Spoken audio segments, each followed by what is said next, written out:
Welcome to our channel মায়ের রন্ধনশালা। আজকে মা করবে ইলিশের রেসিপি, আসুন দেখে নিন। মা আজকে করবে ইলিশ, দই ইলিশ, তাই তো? আমাদের মা ফার্স্টে দিয়ে দিচ্ছে সর্ষে বাটা। এখানে সর্ষে কাঁচা লঙ্কা দিয়ে পেস্ট করা রয়েছে, আর নুন দিয়ে, যেরকম হয় আর কি, মানে যেরকমভাবে লোকে সবাই করেন, আপনারা সবাই একই রকম করেন, নুন আর কাঁচা লঙ্কা দিয়ে পেস্ট করা। এরপরে মা দিচ্ছে নুন, দিচ্ছে হলুদ, সামান্য একটু রেড চিলি, নুন হলুদ আর সামান্য একটু রেড চিলি, দুটো কাঁচা লঙ্কা চেরা, মানে 2-3টে আর কি। এরপরে মেন ইনগ্রিডিয়েন্টস হচ্ছে এই যে টক দই ফেটিয়ে রেখেছে মা, সেটা দিয়ে দিচ্ছে।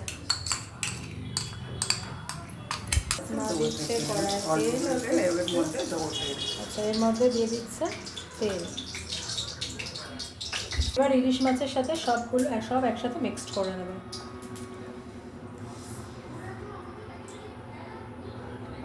দিচ্ছে পাঁচফোড়ন।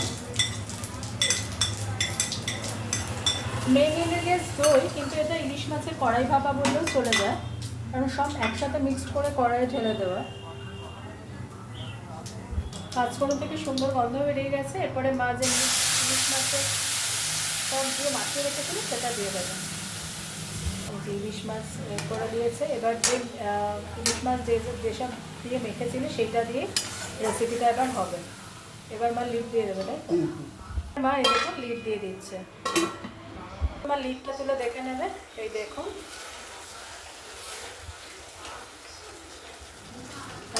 সুন্দর একটা স্মেল বেরিয়েছে। তো রেসিপি ডান, তাই তো না? এবার ডিশে তুলবে। তো আজকের রেসিপি দই ইলিশ মার পদ্ধতিতে।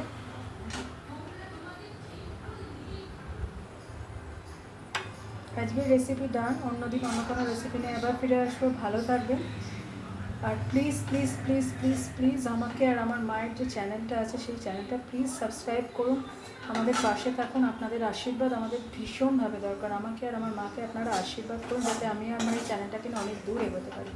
ভালো থাকুন, সাথে থাকুন, দেখতে থাকুন মায়ের রন্ধনশালা। টাটা।